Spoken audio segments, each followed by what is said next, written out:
Okay, so White Shark Chronicles, and I'm going to tell you an exciting story now.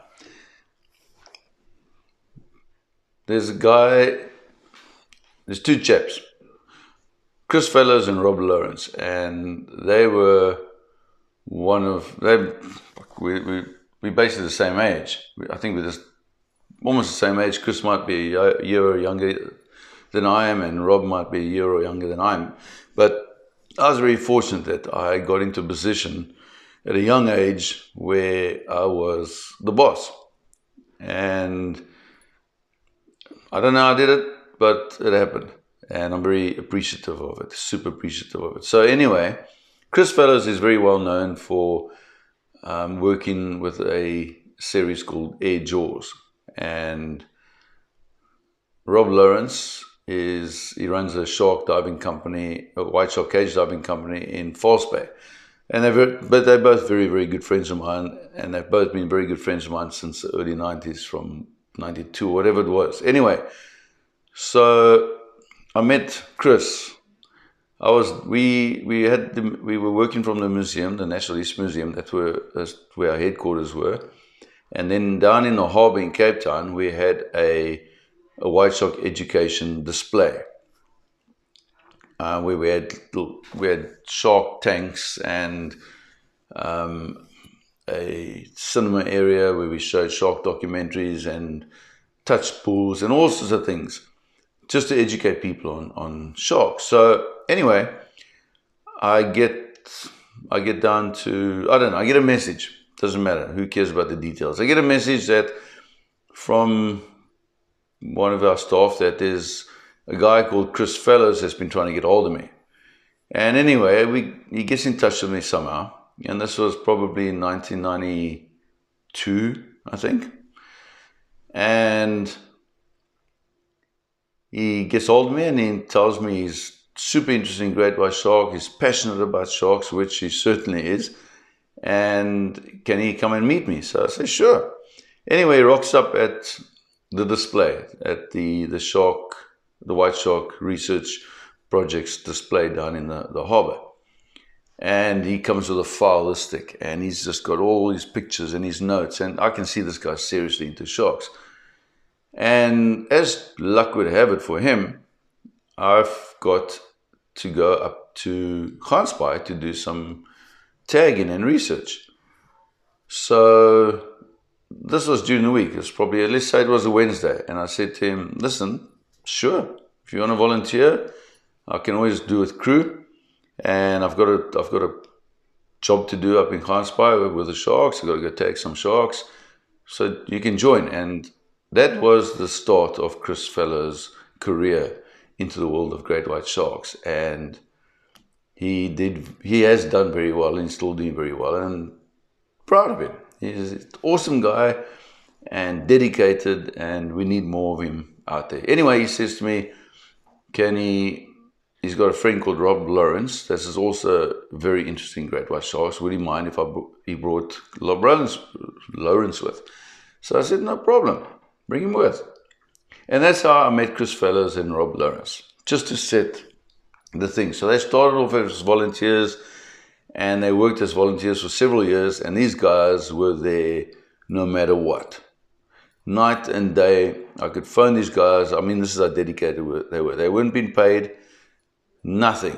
They didn't earn any money. They just operated on passion. And I could phone Chris at 2 o'clock in the morning. I said, Chris, I'm heading up to Straits Bay or Gansbaai at 5 o'clock tomorrow morning. Are you on? Yep, I'm on. He would drop everything. Him and Rob would drop any other obligation they had just to be on that boat working with great white sharks. And that's dedication. And those are the kind of guys you want to be working with and working for you or working under. Give me a second. Anyway, we became good mates. So they basically became permanent crew. And those days we didn't have money. I mean, it was I earned a piss salary. Everybody earned Mickey Mouse salaries. Everything was passion. We worked on passion. So Chris now we've been working together for a couple of years, and we had a 22-foot research boat. And one of the problems we had was cages. On a 22-foot catamaran, a twin-hull research boat, you don't really have a lot of space for a cage. And we used to have these round cages, which we actually designed, and they work beautifully. And the reason we designed them as round was because they were floating away from the boat. And if you got a round object and a shark hits it, a round object just turns away. So we were able to build these cages very, very lightweight. Because they weren't square. It wasn't like a square bang. The shark hit it, the cage would roll away. So it was genius, actually. It was really genius. So we built these. When we rocked up in Straits Bay or in Mossel Bay or Gans Bay, wherever we were working, we always attracted a lot of attention with our boat because it was White Shark Research Unit, and we had this big pickup that had Mazda Wildlife Fund on it. So, in those days, people were, they didn't know what great white sharks were and what great white shark research was. So we always attracted a lot of attention. And people would look at this cage and say to us, but that looks like a bird cage. You're going to go in the water with a bird cage or a budgie cage? And yep, that thing works. And they do work. They work beautifully. So anyway, I got into my head that we should build a very lightweight cage, because even those round cages, they were kind of difficult to get into the water. Was easy, but they took up a lot of space, and to get them out of the water, you had to manhandle them out and roll them out the water. They were made out of metal, and they scratched the boat and stuff, which we didn't want to happen. So I got it into my head that we're going to make a lightweight aluminum cage for the Americans, and a one-main cage, which one person could pick up, literally put it in the water, and one person could lean down and actually pick it up and pull it onto the boat. That's how lightweight we were going. This is like Howard Hughes kind of stuff. Lightweight, had to be exactly to my specifications. So I phoned Chris up, and Chris comes through, and we're working in my father's backyard, and I go and buy this aluminum, and I swear to God, the bars are that thick. The bars are as thick as my finger. So the two of us, we spent the whole day building this cage, and we use rivets. We riveted together, and we put our floats in the top, and we've got perfection. And we make the opening, the gap, quite big, because in those days we used to videotape the sharks, and then from the videotapes afterwards we'd sit and watch, and we could identify scars and markings and identify the sharks and also study their behavior. So it was a high 8 housing, so it's kind of a big housing, and it had to fit through the port, in the cage, the gap in the cage. So the gap was quite big, and you could get the camera out and you could pull it back in and that kind of thing. Anyway, Rob, myself, and Chris head down to Gans Bay to Dyer Island. And we got our brand new, never used before, aluminium lightweight shark cage. And I'm completely confident that this is going to work. So we get out there, and the sharks are cooking. I think that day we actually tagged 18 sharks, and the visibility, we were in Shark Alley at Dyer Island, between the two islands, and we tag in the sharks, and eventually, now we've tagged a bunch of sharks. Now it's time to get into the cage and film the sharks we've tagged, so we can see the tags on the sharks, and we can get the identification marks on each animal. So, and at that point, the cage used to drift away from the boat, and we used scuba gear. We used scuba gear. We weren't using a hookah system yet. So I go into the cage first, and I'm in the cage for an hour, and I'm filming the sharks and filming, and eventually I get cold and my air runs out. So they pull me in, and the sharks are on that cage. They bump in the cage, and we had no fear. Nothing. We were young guys, and we were just having a ball of a time.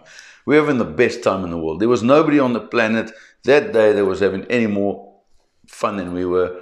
That there was no person on the planet that was having a better time than we were on that day. But it didn't last very long.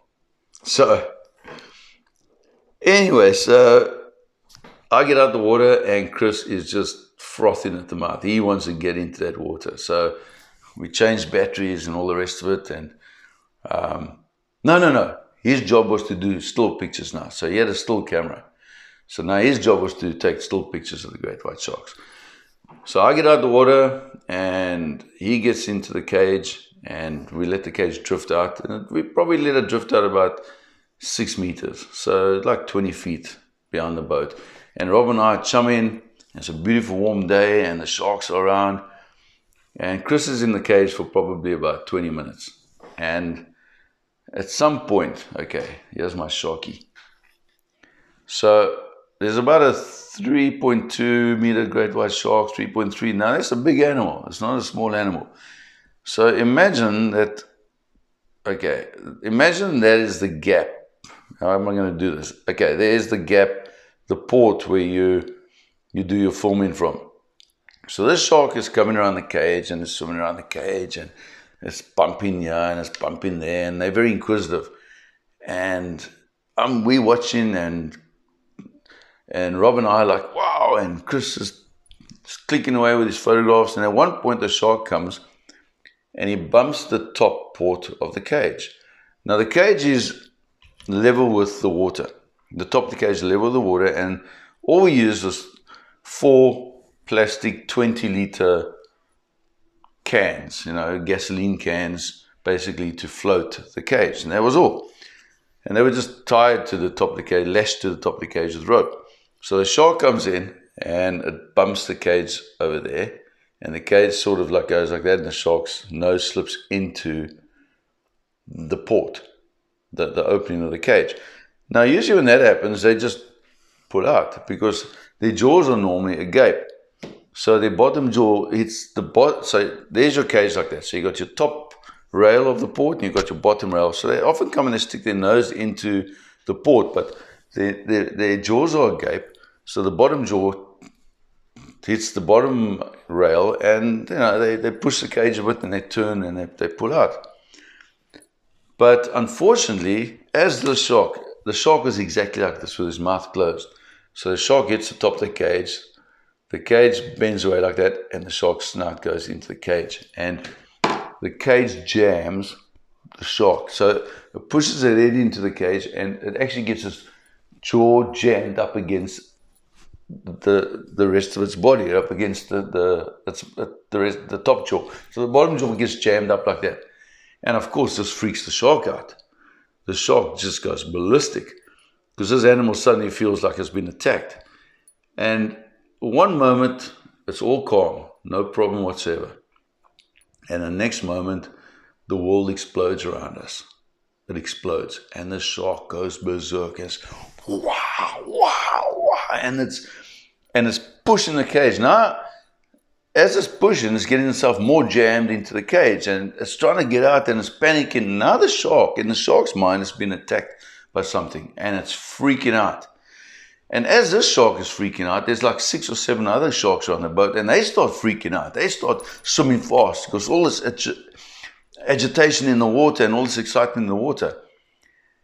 And next thing, the top rail of the cage just goes dunk.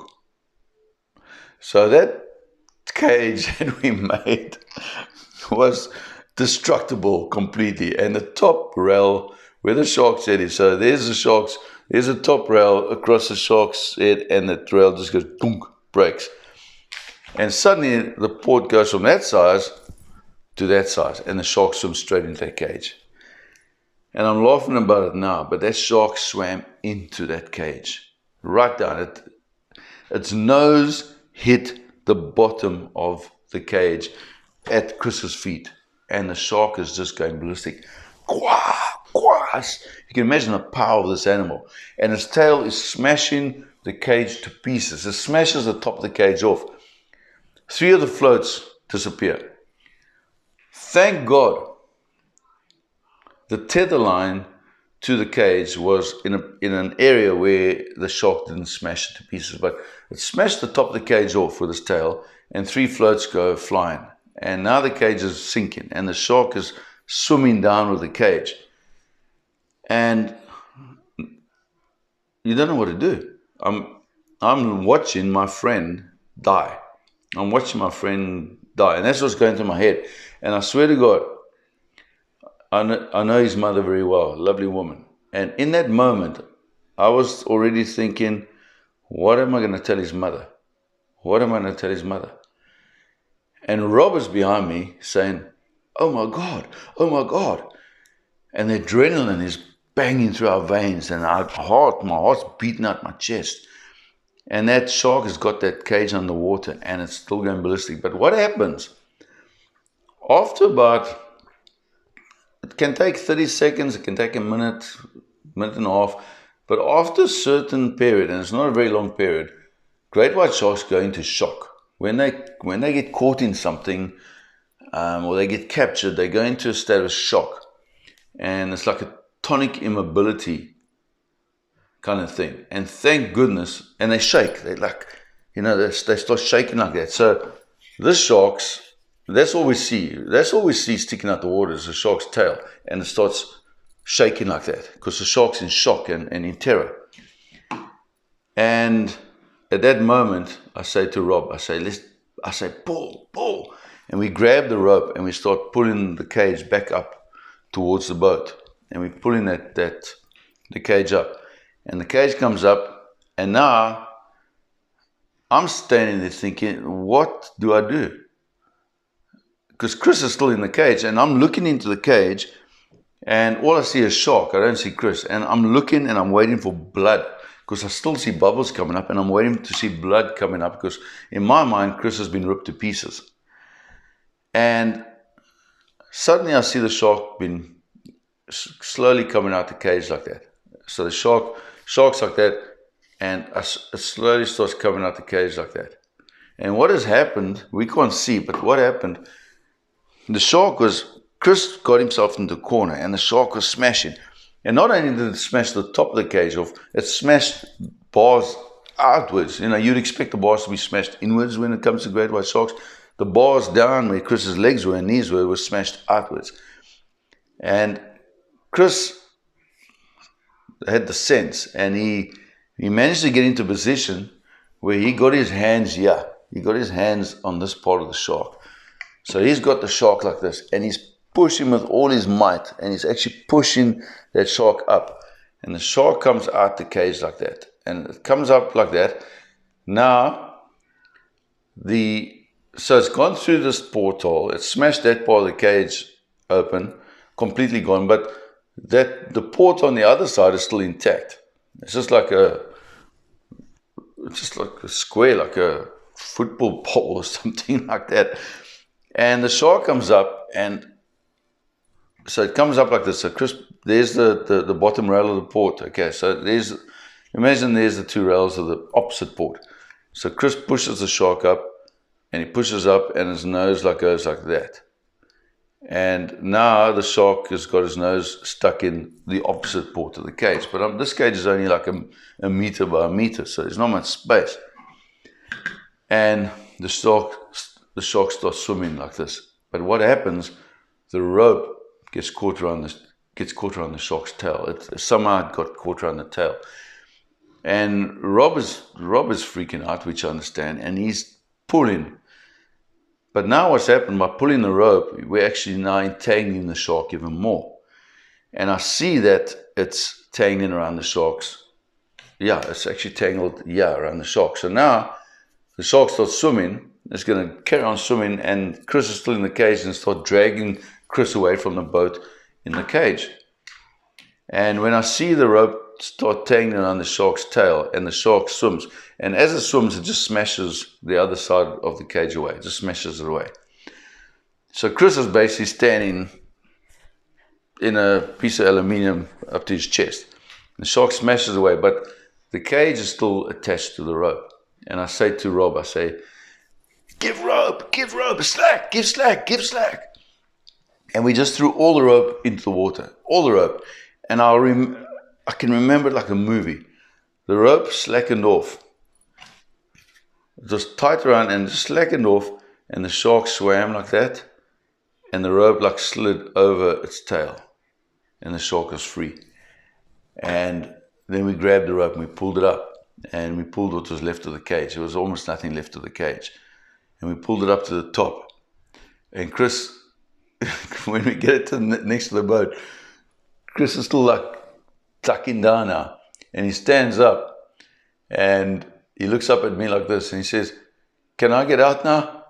And Rob and I grab him and we just haul him out that cage, boom, onto the deck. And Chris is lying on the deck like that, and we pull his weight belt off, we pull his cylinder off, and we help him to his feet, and his legs are like this. All of us, all three of us, our legs, literally shaking.